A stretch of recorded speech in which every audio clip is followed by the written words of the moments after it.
உலகம் முழுவதும் ஆண்டவராகிய இயேசு கிறிஸ்துவை தொழுது கொள்கிற ஒரு நாள். அல்லேலூயா. சந்தோஷமாக சொல்லுங்க.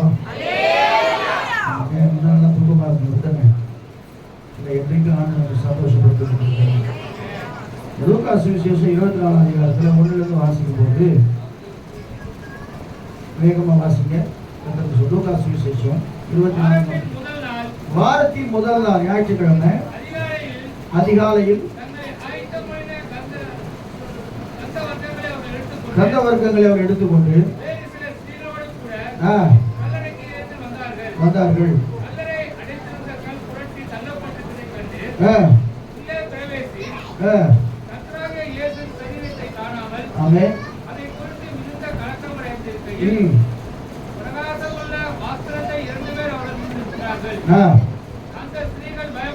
பயப்பட்டு கலை கவர்ந்து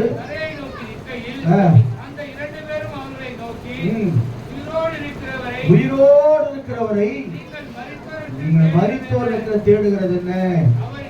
அவர் இங்கே இல்லை. அல்லேலூயா.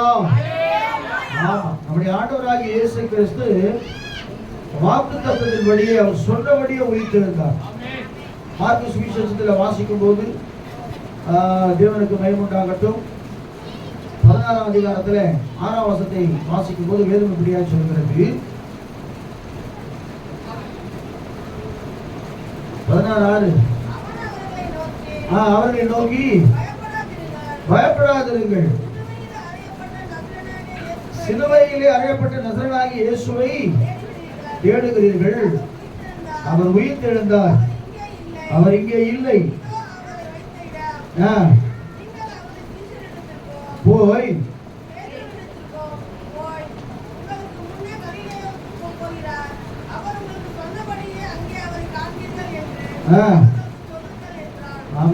சொல்லுவோமா? சீசனத்துல போய் அப்புறம் பேதுருவிடத்துல ஸ்பெசிபிக்கா சொல்றாங்க.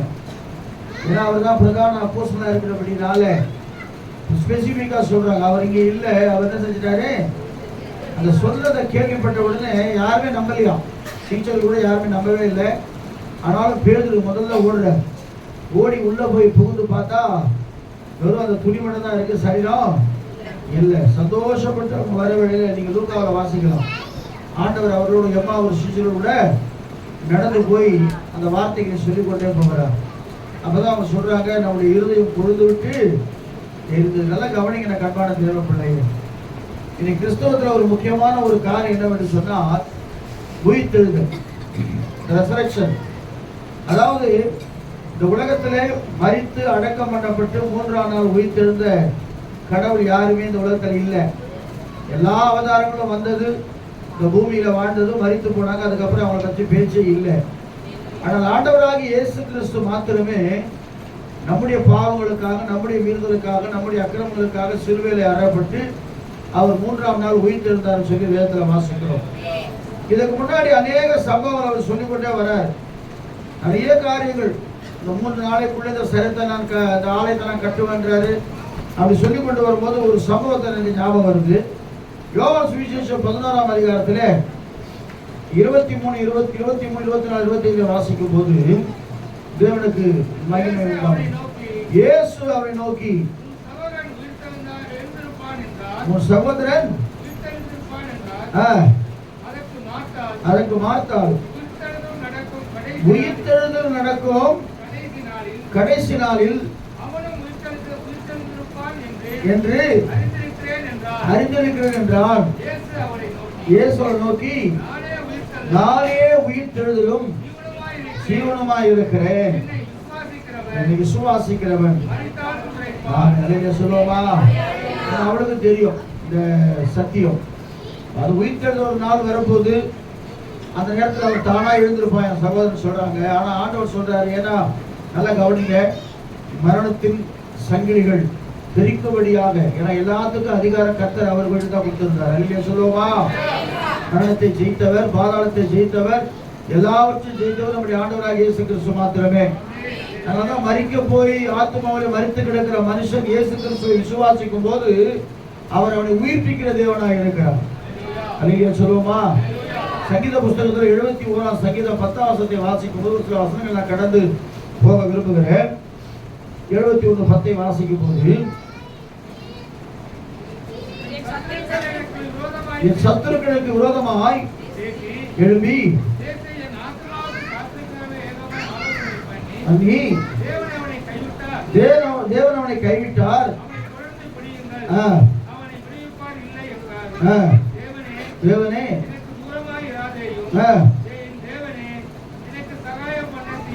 119:25 வாசிங்க.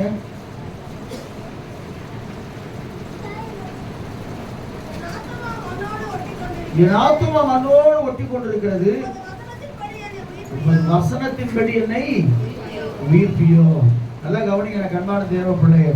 எல்லாம் ஆண்டவராக இயேசு கிறிஸ்துக்குள்ள ஆவிக்குரிய வாழ்க்கை வாழ்கிறனா சில நேரத்தில் சோர்வுகள் வரும், பலவீனங்கள் வரும், போராட்டங்கள் வரும். அந்த நேரத்தில் வசனத்தை கொண்டு நம்ம ஜெபிக்கும் போது நம்முடைய வசனத்தினால் நம்ம உயிர்ப்பிக்கிறவராக இருக்கிறோம். நான் சுவாசிக்கிற திரும்ப உங்களை கர்த்தர் உயிர்ப்பிக்க போறேன். அதே 119 107 வாசிக்கும் போது வேகமா வாசிக்கிறேன். 2-3 வசனத்தை சொல்லிட்டு நான் கடந்து போறேன். மிகவும் உபத்திரப்படுகிறேன் கர்த்தாவே, உங்களுடைய வசனத்தின்படியே என்னை உயிர்ப்பி. ஒரு பக்கம் வசனத்தின்படி உங்களை உயிர்ப்பிக்கிறவராக இருக்கிறார். இரண்டாவது அதே 119:37 வாசிக்கும் போது வேகமா வாசிங்க.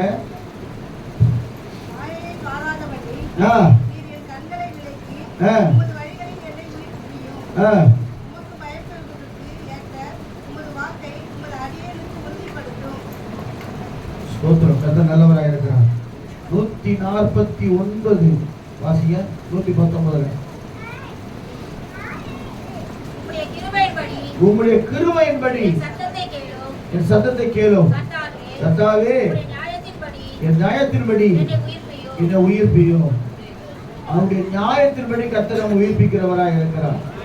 அதனால்தான் அப்போஸ்தலனாகிய பவுல் சொல்வது எபேசியர் நிருபத்துல 2ஆம் அதிகாரம் முக்கியமான காரியம். நல்லா கவனிங்க கண்பான தேவ பிள்ளையை. இன்றைக்கு கிறிஸ்தவர்கள் மரணத்தை குறித்து ஏன் கவலைப்படுறதில்லைன்னு சொன்னா, அப்போஸ்தலனாகிய பவுல் 1 கொரிந்தியர் புத்தகத்துல 15ஆம் அதிகாரத்தில் இப்படியே சொல்றார். கர்த்தருக்கு ஸ்தோத்திரம், தேவனுக்கு மகிமை உண்டாகட்டும். இது அடக்க ஆராதனை எல்லாரும் படிக்கிற ஒரு வசனம். நமக்கு ஒரு நம்பிக்கையை கர்த்தர் கொடுத்திருக்கிறார். எப்படின்னு சொன்னால், தேவனுக்கு மகிமை உண்டாகட்டும், கர்த்தருக்கு ஸ்தோத்திரம். 1 கொரிந்தியர் 15ஆம் அதிகாரம் 43ஆம் வசனத்தை வாசிக்கும் போது 1 கொரிந்தியர் 15:43 வாசிக்கும் போது, கனவீனம் உள்ளதாய் விதைக்கப்படும், மகிமை உள்ளதாய் எழுந்திருக்கும். பலவீனம் உள்ளதாய் விதைக்கப்படும், பலமுள்ளதாய் எழுந்திருக்கும். ஜென்ம சரீரம் விதைக்கப்படும், ஆவிக்குரிய சரீரம் எழுந்திருக்கும். ஜென்ம சரீரமும் உண்டு, ஆவிக்குரிய சரீரம் உண்டு. அந்தபடியே முன்னின மனுஷனாகிய ஆதாம் ஜீவாத்மாவானான் எழுதியிருக்கிறது. பிந்தின ஆதாம் உயிர்ப்பிக்கிற ஆவியானவர்.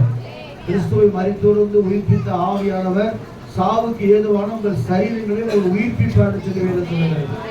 இந்த உயிர்த்த நாளில் ஒரு வேலை உயிர்ப்பிக்க முடியாதபடிக்கு உங்க வாழ்க்கையில போராட்ட பிரச்சனை இருக்குமானா நான் விசுவாசிக்கிறேன், கர்த்தர் உங்களை உயிர்ப்பிக்க போறார். நீங்க சொல்லுவோமா? அத ஒரு வசனத்தை வாசிக்கும் போது 50ஆம் வசனத்தை வாசிங்க. சகோதரரே, நான் சொல்லுகிறது என்னவெனில், மாம்சமும் இரத்தமும் தேவனுடைய ராஜ்யத்தை சுதந்திரிக்க மாட்டாது, அழிவுள்ளது அழியாமை சுதந்திரிப்பதில்லை. இதோ ஒரு ரகசியத்தை உங்களுக்கு நான் அறிவிக்கிறேன், நாம் எல்லாரும் நித்திரை அடைவதில்லை. ஆகிலும் கடைசி காலம் தொனிக்கும் போது ஒரு நிமிஷத்திலே, ஒரு இமை பொழுதிலே நாம் எல்லாரும் மறுரூபமாக்கப்படுவோம். அடுத்தது, எக்காலம் தொனிக்கும், அப்போது மரித்தோர் அழிவுதாராய் எழுந்திருப்பார்கள், நாமும் மறுரூபமாக்கப்படுவோம். அழிவுள்ளதாகியது அழியாமையும், சாவுக்கு எதுவாகியது சாவாமையும் தரித்துக் கொள்ள வேண்டும். பிரியமான தேவ பிள்ளை, கிடைச்ச வசனத்து மரணமே கூறுங்க, பாதாளமே உள் ஜெயம் எங்கே? அப்போ என் கண்பான தேவ பிள்ளை, இயேசு கிறிஸ்துவை விசுவாசிக்கிற தேவ பிள்ளைகளுக்கு மரணமே கிடையாது. நீங்க சொல்லுவோமா? மரணம் ஒருவேளை ஆண்டவர் வருகைக்கு முன்பாக மரித்து போனாலும் இளைப்பாறுதலுக்குள்ளே பிரவேசித்து திரும்பவும் நம்முடைய சரீரங்களை உயிர்ப்பிப்பதற்கு அவர் வல்லமையாக இருக்கிறார். அதனால தான் அப்போஸ்தலனாகிய பவுல் சொல்லும்போது எபேசியர் புத்தகம் திரும்ப அதை வாசிங்க. எபேசியர் 22ஆம் அதிகாரம் 14-20 வரைக்கும் வாசிக்கும் போது ஒரு சில வசனத்தை மாத்திரம் நான் வாசிச்சு நான் கடந்து போனேன். தேவனுக்கு மகிமை உண்டாகட்டும். அப்போஸ்தலனாகிய பவுல் சொல்றாரு, இன்னைக்கு நிறைய பேர்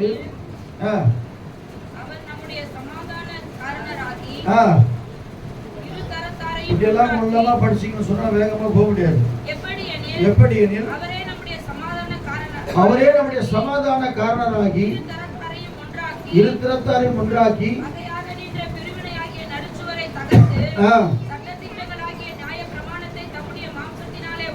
ஒழித்து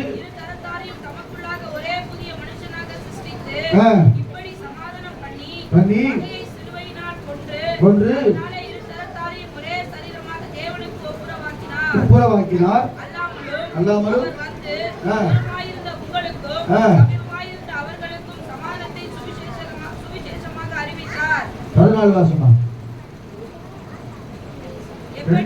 எப்படி எனில் தூங்குகிற நீன்னு ஒரு வசனம் வரும் பாருங்க.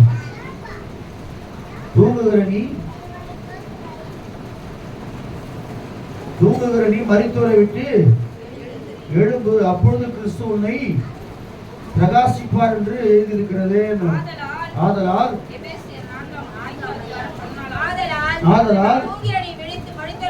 தூங்குகிற நீ மரித்தோரை விட்டு, இந்த பிரசங்கம் உண்மையாவே இயேசுவை பின்பற்றுகிற தேவ பிள்ளைகளுக்கு அல்ல, தூங்குற மாதிரி நடிக்கிற நம்முடைய விசுவாச பிள்ளைகளுக்கு. ஞானஸ்நானம் எடுக்க முன்னாடி அதான் சொல்றேன், ஒரே ஒரு வாழ்க்கை ஆண்டவர் கொடுத்திருக்கிறாரு.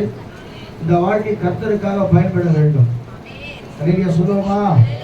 அதனால்தான் பவுல் சொல்றார், தூங்குகிற நீ விழித்து மரித்தோரை விட்டு.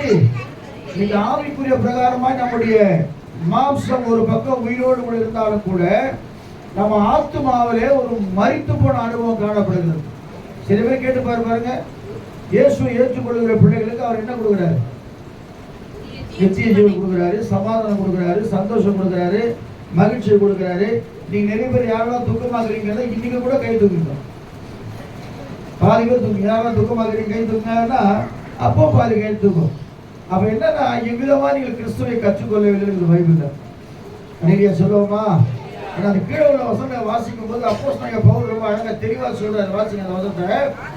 ஆதலால் தூங்குகிற நீ விழித்து மரித்தோரை விட்டு எழுந்திரு, பிரகாசிக்க பண்ணுவார் சொல்லியிருக்கிறார். ஆனபடினாலே ஞானமற்றவர்களை போல நடவாதபடிக்கு ஞானம் உள்ளவர்களாய் கவனமாய் நடந்து பார்த்து நாட்கள் பொல்லாதவர்களாய் இருக்கிறபடினாலே காலத்தை பிரயோஜனப்படுத்திக் கொள்ளுங்கள். ஆகையால் மதியற்றவர்களாய் இராதபடிக்கு கர்த்தருடைய சித்தம் என்னதென்று உணர்ந்து கொள்ளுங்கள். துன்மார்க்கத்துக்கு ஏதுவான மதுபான வெறி கொள்ளாமல் ஆவியினால் நிறைந்து சங்கீதங்களினாலும் கீர்த்தனைகளினாலும் ஞான பாட்டுகளினாலும் ஒருவருக்கு ஒரு புத்தி சொல்லிக் கொண்டு இதயத்தில் கர்த்தரை பாடி கீர்த்தனம் பண்ணி எப்பொழுதும் ஸ்தோத்தரித்து தெய்வ பயத்தோடு ஒருவருக்கு ஒருவர் கீழ்ப்படிந்திருங்கள். நீங்க சொல்லுவோமா? அதனால தூங்குகிற நீ விழித்து. ஒருவேளை துக்கத்தினால தூங்கி போயிருக்கலாம், வியாதியினால தூக்கி போயிருக்கலாம். கர்த்தருக்கு ஒரு மரித்த அனுபவம் நம்முடைய வாழ்க்கையில காணப்படுகிறது. இன்னைக்கு அநேக கிறிஸ்தவம் நம்ம கிறிஸ்தவ மாதிரியே இல்லை. கர்த்தருடைய பரிசுத்த நாமத்திற்கு மகிமை உண்டாகட்டும். ஆராதனையா இருக்கட்டும், எதுவா இருக்கட்டும், உன்னை போல ஒரு தெய்வ பயம் இல்லை. ஏன்னா தெய்வ பயத்தோட ஒருவருக்கு ஒருவர் கீழ்ப்படிந்து பைபிள் ஒரு பயம் இருக்கு நமக்கு. நேற்று கூட நான் ஒரு 8-9 மணிக்கு நான் வந்து கொண்டிருக்கிறேன். வரும்போது தான் ஒரு சர்ச்சிலேருந்து அப்படியே ஒரு கும்பல் வருது. அப்படியே இந்த பரலோகத்தை பார்க்குற மாதிரி அப்படியே வந்தால் நிற்கிறாங்க ஆட்டோவில். எத்தனை மணிக்கு? 9 மணிக்கு, நைட்டு 9 மணிக்கு நிற்கிறாங்க ஆட்டோவில். ஆட்டோ ஏறத்துக்கு அதே இடத்துல நிற்கிறாங்க. பார்த்தா சுத்திகரிப்பு கூட்டமா என்னன்னு தெரியல. இல்லையா சொல்லுவோமா? அந்த சுத்திகரிப்பு கூட்டத்தில் நின்று எல்லாம் முடிச்சுட்டு போகும்போது பார்த்தேன் 9 மணி 10 மணிக்கு கூட ஜனங்க இவ்வளோ வாஞ்ச சபைக்கு போய் கொண்டிருக்கிறாங்க. ஆனால் நம்ம ஆளுங்க இந்த வாரம் பார்த்தா அடுத்த வாரம் பார்க்க முடியல. கர்த்தருக்கு ஸ்தோத்திரம், தேவனுக்கு மகிமை உண்டான. திரும்ப சொல்றேன், சரீர பலவீனமோ முக்கியமான காரியமோ இல்லை உண்மையா எழுந்திருக்க முடியாத ஒரு சூழ்நிலை இருக்குமானாலும் வர தேவையில்லை. இப்போ இவர் பிரதர் சொன்னார் அடிக்கடிக்கிறது, எப்போ சபை திறந்திருக்கோம், எப்போ ஞாயிற்றுக்கிழமை வரும், நான் அவளோடு கூட காத்து கொண்டிருக்கிறேன். ஒரு சகோதரர் நம்ம சர்ச்சை சேர்ந்துடலாம், எப்போ ஞாயிற்றுக்கிழமை வரும், எப்போ நம்ம கர்த்தரை போய் ஆராதிக்க போறோம்னு ரொம்ப ஆசையா இருக்குது. அந்த மாதிரி ஒரு வாஞ்சி உள்ள பிள்ளைகளுக்கு தான் கர்த்தர் ஆஸ்வதிக்கிறவராக இருக்கிறார். அப்ப எழும்ப முடியாத இருக்கிற நமக்கு தான் உண்மையாக இந்த வசனம் வந்து எதேச்சியா ஆண்டவர் கொடுக்கல. திடீர்னு நான் ஜெபம் பண்ணி கொண்டிருக்கும் போது இந்த வசனத்தை ஆண்டவர் கொடுத்தார். ஏசாயா 60ஆம் அதிகாரத்துல எல்லாருக்கும் தெரிஞ்ச ஒரு 52ஆம் அதிகாரத்துல எல்லாருக்கும் தெரிஞ்ச ஒரு வசனம்.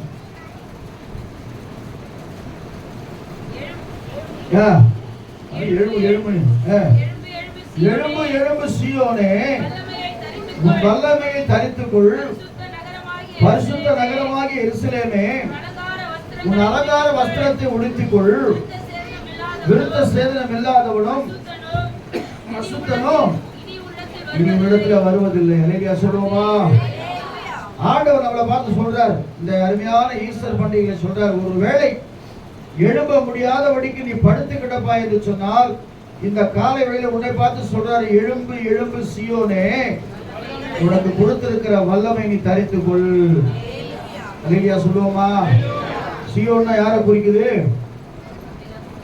ஒரு பக்கத்துல தாவீது கட்டின சீயோன் கோட்டை, இன்னொரு பக்கத்துல பரலோகத்திலே ஆண்டவர் சீயோனிலே வாசமாக இருக்கிறார்.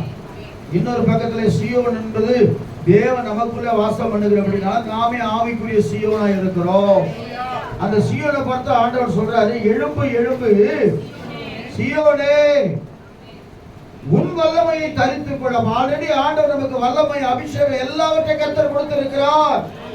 ஆனா அநேக நேரங்களிலே உலகத்திற்காக நாம் அந்த வல்லமை நாம் என்ன செய்யறோம்? கர்த்தருடைய பரிசுத்த நாமத்திற்கு மகிமை உண்டாகட்டும், அசட்டை பண்ணுகிறோம். கர்த்தர் நமக்கு வல்லமையை கொடுத்திருக்கிறார், கர்த்தர் நமக்கு அபிஷேகத்தை கொடுத்திருக்கிறார், கர்த்தர் நமக்கு ஒரு மகிமையை கொடுத்திருக்கிறார். அல்லேலூயா சொல்லுவோமா? பரிசுத்தாவின் அபிஷேகம் பெற்ற பிள்ளைகளுக்கு நெத்தியில ஒரு முத்திரையை கர்த்தர் தெரியுமா தெரியாது அவங்களுக்கு? அதான் நம்ம பொட்டு வைக்கிறது, பொட்டு வச்சு அதை மறைக்க கூடாதுன்றதுக்காக தான் பிசாசுக்கு தெரியும் யாருடைய நெத்தில முத்திரை இருக்குன்னு சொல்லி. அப்போ அவர் சொல்றாரு, வல்லமையை தரித்துக்கொள் அப்படி சொல்லிவிட்டு கர்த்தருக்கு சொல்ற தேவனுக்கு மகிமை உண்டாகட்டும், பரிசுத்த நகரமாகிய எருசலேமே. ரெண்டு காரியத்தை சொல்ற, ஒண்ணு எழும்பு எழும்பு சீயோனே, நமக்குன்னு சில வல்லமை இருக்குது, அதை நம்ம தரித்துக் கொள்ளுமா. இப்ப பிசாசை ஜெயிக்கணும்னா என்னென்ன காரியத்துல பாருங்க. எபேசியர் 6ஆம் அதிகாரத்துல 11ல பவுல் சொல்றார், ஒரு பிசாசு தந்திரங்கள் நம்ம எதிர்த்து திராணி உள்ளவர்களாகும்படிக்கு நம்ம என்னென்ன காரியத்தை செய்யணும். நம்ம உலகத்துல போராட்டம், உபத்திரவம், பாடுகள் எல்லாம் உண்டு. ஆனா அதன் மத்தியிலே நம்ம ஜெயிக்கணும்னு சொன்னா ஒரு சில காரியம் நம்ம தரித்து கொள்ளணுமா. என்ன தரித்து கொள்ளணும்? வாசிக்க கர்த்தருக்கு ஸ்தோத்திரம். பிசாசின் தந்திரங்களோடு எதிர்த்து நிற்க திராணி உள்ளவர்களாகும்படிக்கு தேவனுடைய சர்வாயுத வர்க்கத்தை தரித்துக் கொள்ளுங்கள். ஏனெனில் கவனிக்க பிரியமானவர்களே, மாம்சத்தோடும் இரத்தத்தோடும் அல்ல, துரைத்தனங்களோடும் அதிகாரங்களோடும்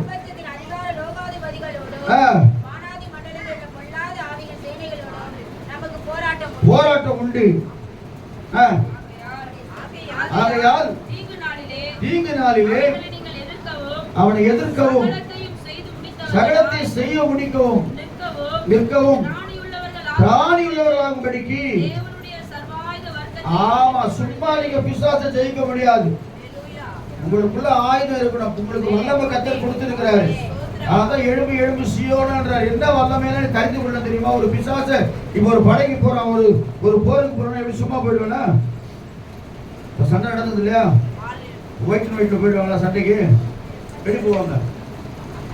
அவங்களுக்கு சில உடை இருக்குது.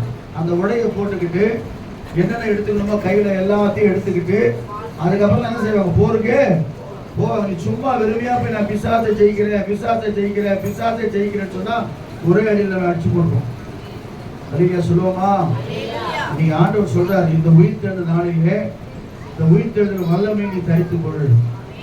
ஆண்டவர் எப்படி அடக்கம் பண்ணப்பட்டு 3ஆம் நாள் கல்லறையெல்லாம் அப்படியே பிளந்தது இருக்குது பைபிள்ல. கல்லறை பிளந்து வெடித்து அந்த கல்லெல்லாம் தள்ளப்பட்டு அப்படியே கர்த்தருக்கு ஸ்தோத்திரம் எப்படி உயிர்த்திருந்தாரோ அதே போல இந்த காலை வேளையில மரித்த அனுபவத்தில் இருக்கிற உன்னை கர்த்தர் எழுப்பு என்று சொல்லுகிறார். கண்பான தேவ பிள்ளை, ஒருவேளை இந்த வாழ்க்கையில ஜெபம் பண்ணி ரொம்ப நாள் ஆச்சு, நான் வேதவாசி ரொம்ப நாள் ஆச்சு, நான் பரிசுத்தாவின் அபிஷேகத்தை பெற்று நான் அதை மட்டுப்படுத்தி கொண்டிருக்கிறேன், நான் சபைக்கு சரியா போறதில்லை, நல்ல விசுவாசம் எனக்கு மாறி போயிருக்குது, எனக்கு தெரியல, நான் படுக்கும் போல கனவை பயமுறுத்துது, என் வாழ்க்கையே பயமா இருக்குது அப்படி ஒரு வழி சொல்லி கொடுத்துருப்பான்னு சொன்னா உன்னை பார்த்தா கர்த்தர் சொல்றாரு, எழும்பு எழும்பு சீயோனே. நேற்றுக்கு ஒரு ஊழியக்காரர் சொன்னார் என்கிட்ட, பாஸ்டர் அடுத்து என்ன செய்ய போறேன்னு எனக்கு தெரியல, ரொம்ப பயமா இருக்குது, ரொம்ப கலக்கமா இருக்குது, ரொம்ப குழப்பமா இருக்குதுங்க. நான் ஏன்னு கேட்டேன், சபையை இது வரைக்கும் நான் நடத்திட்டேன், கர்த்தருக்கு ஸ்தோத்திரம், அவங்களுக்கு உறுதுணையாக இருக்கிறவங்க கொஞ்சம் வேலைவீனமாயிட்டு இருக்கிறாங்க, நான் எப்படி நடத்துறது பாஸ்டர் போது அப்போ அவங்க ஒரே ஒரு வார்த்தை சொன்னேன், அழைத்தவர் உண்மையுள்ளவர். நம்மளோட குடும்பத்தோடு நம்ம அனைத்து நினைக்கிறோம், அந்த குடும்பத்தை எப்படி நடத்த போறோம் தெரியலையே. அதுதான் ஆண்டவர் சொல்றாரு, எனக்கு அன்பான அப்போஸ்தலனாகிய பவுல் சொல்லும்போது சொல்றாரு, பிசாசு தான் எல்லா காரியம் நமக்குள்ள கொண்டு வருகிறோம், மாம்சத்தோடும் ரத்தத்தோடும் அல்ல, சகல குறைத்தனங்களோடும் அந்தகார லோகாதிபதிகளோடும் நாடகத்திற்கிற பொல்லாத ஆவின் சேர நமக்கு போராட்டம் உண்டு. என்னென்ன வார்த்தை தரித்து கொடுக்க பாருங்க, வாசிங்க. சத்தியம் என்னும் கச்சை உனக்குள்ள இருக்குன்னு சொன்னா பிசாசை ஜெயிச்சணும். அடுத்தது நீதி என்னும் மார்க்கவசம் உனக்குள்ள இருக்குமானால், ஆயத்தம் என்னும் பாதரட்சம் உனக்குள்ள இருக்குமானால்,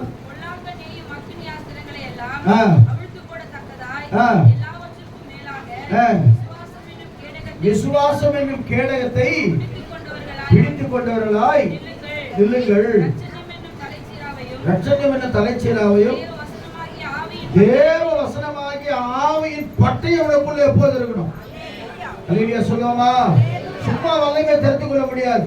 ஒரு ஜெபம் பண்ண கூட 4 வசனத்தை நீங்க சொல்லணும். ஜெபத்துல சும்மா ஜெபம் வந்தேன் போனேன் அங்க பண்ணேன் இங்க பண்ண அப்படிலாம் இல்லை.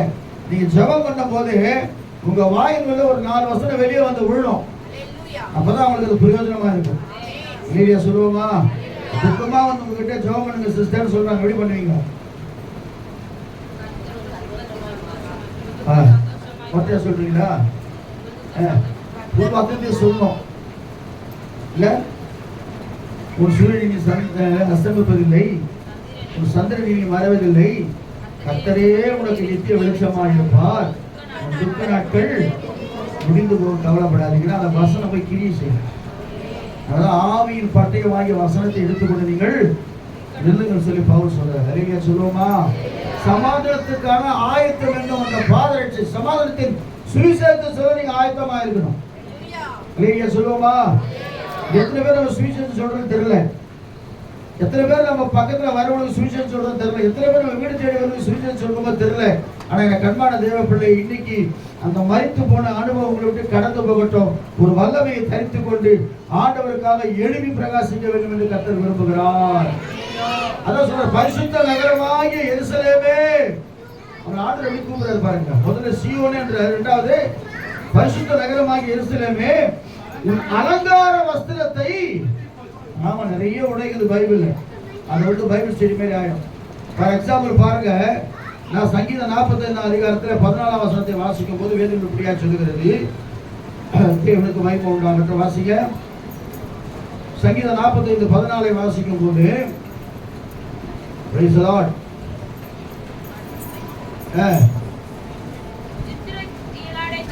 சித்திர தையலாடை தரித்தவளாய் அழைத்துக் கொண்டு வரப்படுவார். கன்னிகைகள் கூட்டிக் கொண்டு வரப்படுவார்கள். அவர்கள் மகிழ்ச்சியோடும் களிப்போடும் வந்து ராஜ அரண்மனைக்குள்ளே. அல்லேலூயா சொல்லுவோமா? சித்திர தையலாக இருந்தாதான் நீ ராஜ அரண்மனைக்குள்ள பிரவேசிக்க முடியும். கெட்டகுமாரன் போனா, கெட்டகுமாரன் இளையகுமாரன் போனா, எல்லாத்தையும் செலவழிச்சான், திரும்ப வரும்போது அவங்க அப்பா என்ன கொடுக்குறாரு? அவனுக்கு ஃபர்ஸ்ட் என்ன கொடுக்குறாரு? சித்திர தையல். வாசிங்க அந்த வசனத்தை. லூக்கா சுவிசேஷம் 15 அதிகாரத்துல திரும்பி வந்தான். அவர் சொல்றார், காணாமல் போனால் திரும்பவும் காணப்பட்டான். தகப்பன் ஊழியக்காரரை நோக்கி உயர்ந்த வஸ்திரத்தை கொண்டு வந்து இவனுக்கு உடுத்தி கைக்கு மோதிரத்தையும் கால்களுக்கு பாதரட்சையும் போடுங்கள். கொடுத்த கன்றை கொண்டு வந்து அடியுங்கள். சொல்லுவோமா? என்ன வஸ்திரம்? உயர்ந்த வஸ்திரத்தை அறிவிக்கிறார். ஆதியாகம புஸ்தகத்துல 35 அதிகாரம் 2ஆம் வசனத்தை வாசிக்கும் போது ஒரு வசனத்தை மாத்த நான் சொல்றேன். கர்த்தருக்கு ஸ்தோத்திரம், தேவனுக்கு மகிமை உண்டாகட்டும். ஏசாவுடைய வஸ்திரம் கூட பங்கிட்டு கொண்டாங்க. ஏன் சொல்லி பங்கிட்டு கொண்டாங்க அந்த வஸ்திரத்தை தெரியுமா? சீட்டு போடுறாங்களாம். ஏசப்பா வஸ்திரம் யாருக்கு சொந்தம்னு சொல்லி சீட்டு போடுறாங்க. அதுல ஒருத்தர் எடுத்துக்கிற அந்த வஸ்திரத்தை ஏன் அது மாதிரி பண்றாங்க யாருக்கா தெரியுமா? தெரியாது. அப்புறமா சொல்றேன். முந்த பேரு வாசிக்க. அப்பொழுது யாக்கோபு நோக்கி அந்நிய தெய்வங்களை விலைக்கு போட்டு சுத்தம் பண்ணிக்கொண்டு உங்கள் வஸ்திரங்களை மாற்றுங்கள். இல்லையா சொல்லுவோமா? சில பேர் இன்னும் அழுக்கான வஸ்திரத்தோடு கூட உட்கார்ந்து கொண்டிருக்கிறோம் தேவ சமூகத்தில். நான் சொல்றது அழுக்கு இல்லை. நாம யோசுவா என்ற பிரதான ஆசாரியனை ஆண்டவர் பார்க்கிறார்.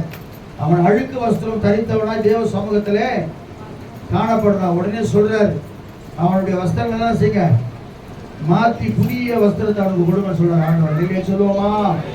நம்ம உள்ளத்துல இன்னும் கூட ஆண்டவருக்கு பிரியமான காரியத்தை செய்யாதபடிக்கு வசனம் சொல்வது போல வாசிமான வசனத்தை திரும்பவும்.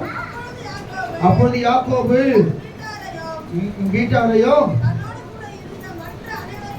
ஆமென் விலைக்கு போடுங்கள், உங்கள் சுத்தம் பண்ணிக்கொண்டு உங்கள் வஸ்திரங்களை மாற்றுங்கள். அல்லேலூயா சொல்லுவோமா? தகுதியான வஸ்திரத்தை நம்ம அணியணும். அல்லேலூயா சொல்லுவோமா? இன்னைக்கு ஈஸ்டர்னால சகோதரிமார்கள் ஜீன்ஸ் பேண்ட் டீ-ஷர்ட் போட்டது எப்படி இருக்கும்? நல்லா கவனிக்கணும் கண்பானவர்கள். தகுதியான வஸ்திரம். வஸ்திரம் எடுத்து ரொம்ப முக்கியமான ஒரு காரியம். விதத்துல பல வருணமான அங்கி யோசேப்புக்கு நம்ம தகப்பனா அடிச்சாராம். பல வருடம் ஏன்னா ரொம்ப ஆவலா அவன் ரொம்ப ஆசை வச்சதுனால பல வருடமான அங்கி. ஆரோனுக்கு என்று ஒரு அங்கி கொடுக்கப்பட்டிருந்தது. ஊழியக்காரனுக்கு என்று பிரதிஷ்டை பண்ணி ஒரு அங்கியை கர்த்தர் கொடுத்தார். அப்ப என்னன்னா அந்த வசனம் எப்படியா சொல்லுகிறது? அலங்கார வஸ்திரத்தை உடுத்திக்கொள். அப்படின்னா கர்த்தர் நமக்கு ஒரு மகிமை வஸ்திரத்தை கர்த்தர் நமக்கு தந்திருக்கிறார். அல்லேலூயா சொல்லுவோமா? மகிமை வஸ்திரத்தை ஆண்டவர் நமக்கு கொடுத்திருக்கிறபடினால தான் கர்த்தருக்கு ஸ்தோத்திரம். வச்சிருந்தேன் ஒரு காரியம் மட்டும் சொல்றேன். யாத்திராகம புஸ்தகம் 28 அதிகாரத்துல 2-4 வரைக்கும் வாசிக்கும் போது வேதம் எப்படியா சொல்லுகிறது? தேவனுக்கு மகிமை உண்டாகட்டும். கர்த்தருக்கு ஸ்தோத்திரம். சகோதரனாகிய ஆரோனுக்கு மகிமையும் அலங்காரமாய் இருக்கும் பொருட்டு பரிசுத்த வஸ்திரங்களை அவனுக்கு உண்டு பண்ணு. அல்லேலூயா சொல்லுவோமா? நான் சொல்றது சாதாரணமான ஒரு வஸ்திரம் நினைக்காதீங்க. ஆவிக்குரிய ஜீவியத்தில் நடந்தா வெளிப்படுத்தல் விசேஷத்துல 21ஆம் அதிகாரத்துல 19ஆம் வசனம் இப்படியா சொல்லப்பட்டிருக்கிறது. வெளிப்படுத்தல் 21:19 வாசிக்க, வேகமா வாசிக்க. கர்த்தருக்கு ஸ்தோத்திரம். வெளிப்படுத்தல் 21:19 மனவாட்டி தன்னை ஆயத்தப்படுத்தினால் வருவாங்க. வெளிப்படுத்தல் விசேஷம்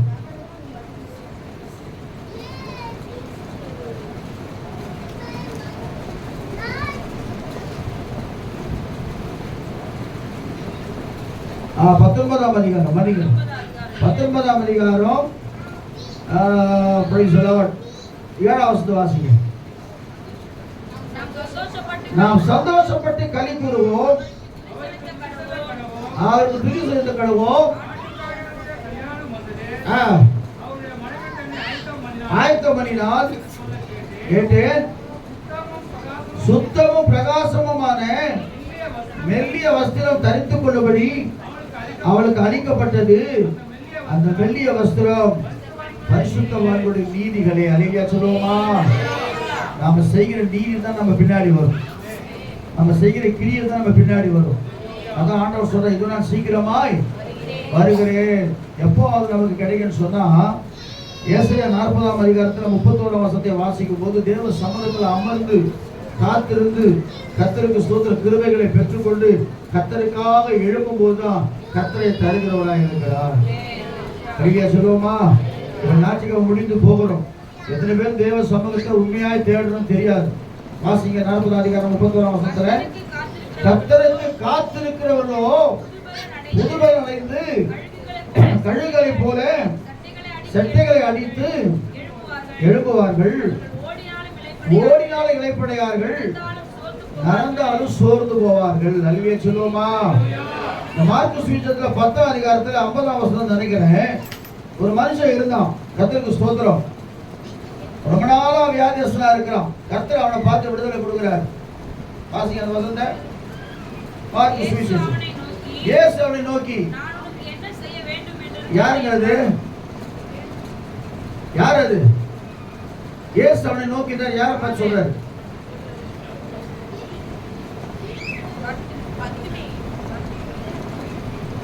வாசிங்க. வந்தார்கள்.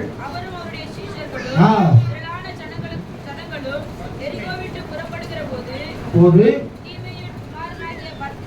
பர்த்திமேயு ஒரு குருடன் வழியேறி உட்கார்ந்து கொண்டிருந்தான். கேள்விப்பட்டு, இயேசுவே எனக்கு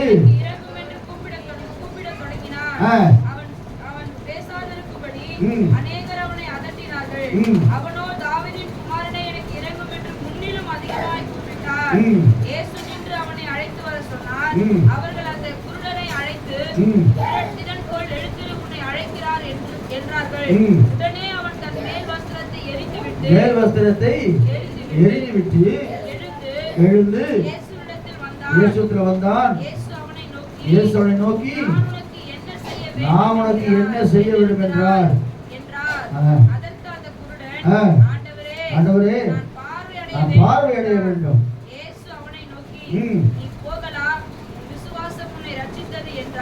சொல்லுவோமா? சொன்ன நேரத்துல மேல் வஸ்திரத்தை எரிஞ்சு போயிட்டான். அவ்வளவு நாளா அந்த வஸ்திரம் பயங்கரமா இருந்திருக்குது, அவனை தடுத்து இருக்குது. நான் திரும்ப சொல்றேன், வஸ்திரம் என்பது பரிசுத்த வாழ்வுடைய நீதி. நாம எழும்புன்னு சொன்னா கடைசி வரைக்கும் 20 வருஷம் ஆனாலும் கூட தேவனுக்காக எதையும் செய்யாதபடிக்கு நாம் இருக்கிறோம். இது ஆசாரியனை குறித்து சகரியா புஸ்தகத்தில் சொல்லப்பட்டிருக்கிறது. 3ஆம் அதிகாரத்துல 3, 4, 5 வாசிக்கும் போது சகரியா யோசுவா என்னும் ஆசாரியன் அழுக்கு வஸ்திரம் தரித்திரவனாய் காணப்பட்டானாம். கர்த்தருக்கு ஸ்தோத்திரம். பிரசங்கி புஸ்தகம் சொல்லுகிறது, உன் வஸ்திரம் எப்பொழுதும் வெண்மையாயும் சுத்தமாயும் இருக்க கடவுள். உன் தலைக்கு எண்ணெய் எப்போது அவன் அபிஷேகம் எப்பவுமே போகக்கூடாது. உன் நீதி எப்போது உன்னை விட்டு போகாமல் இருந்தால் கர்த்தர் உன்னை எழுப்பி பிரகாசிக்கும்படி செய்வார். நீதியா சொல்லுவோமா? ஒரு வசந்த மாத்தி நான் முடிச்சிடுவோம். அழுக்கு வஸ்திரம் தரித்தவனாய் நின்றிருந்தான். நோக்கி கலைத்து போடுங்கள்.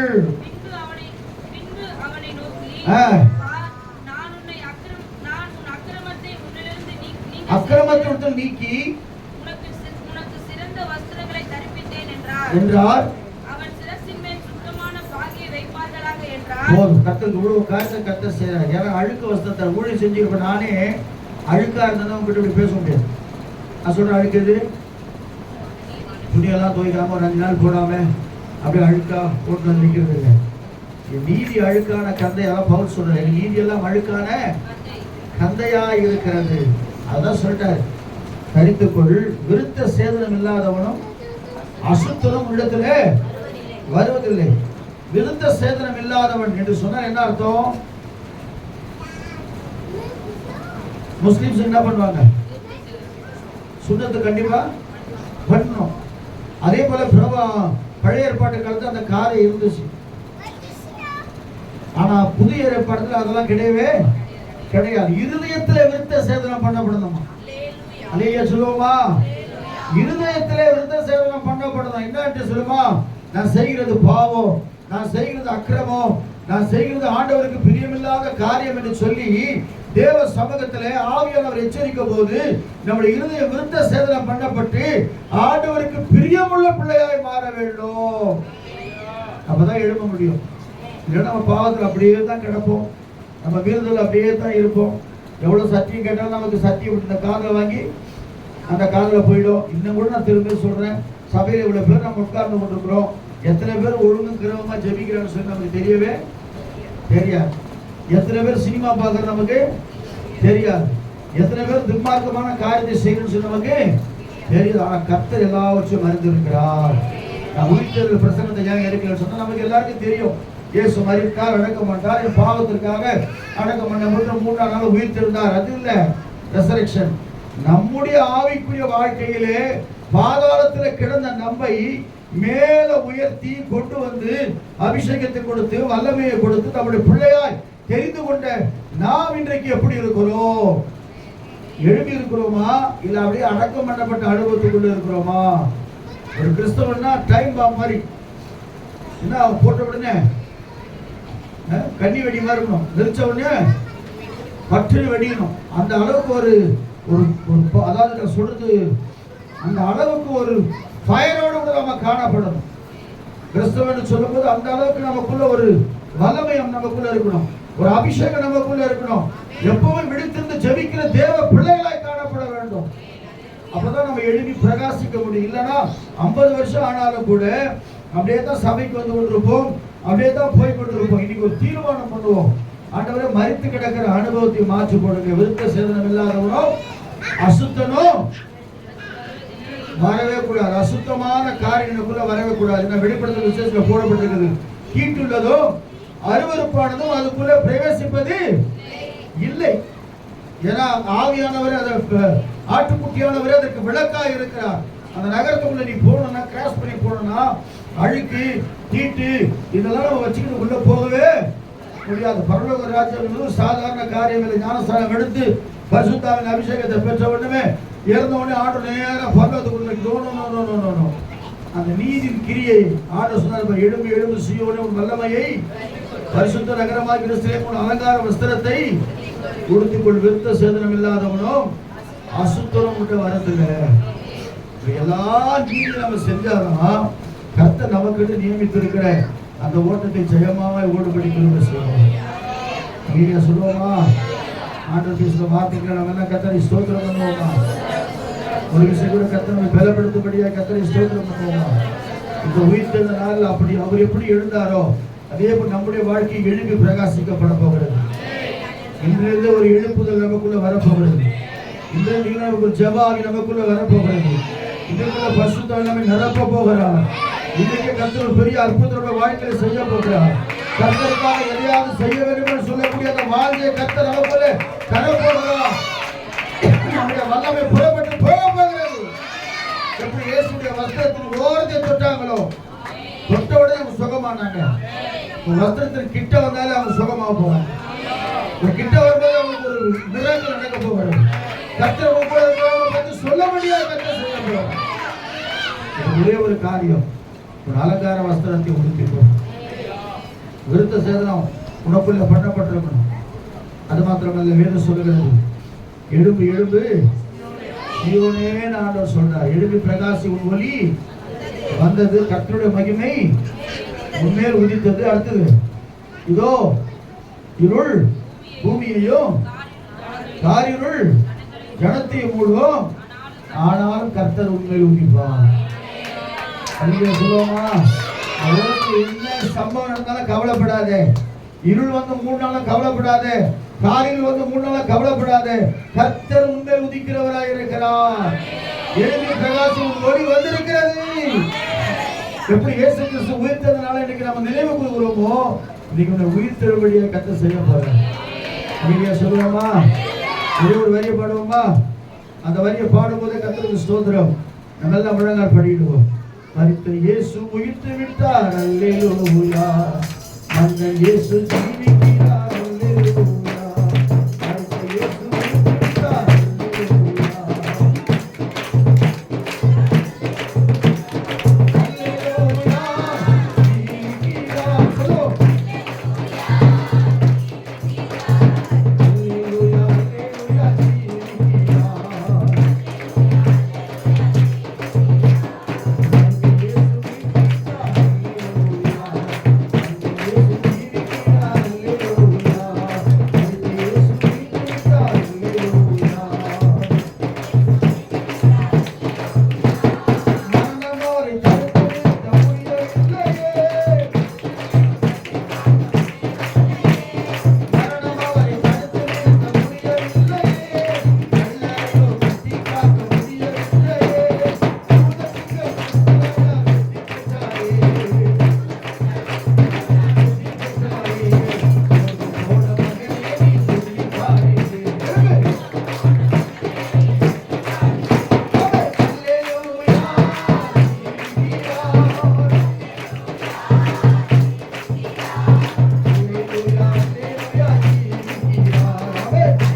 ஆண்டவரே, எங்கள் மரித்து போன அனுபவம் மாறட்டும். ஒரு உயிர் தெரிந்த வல்லமை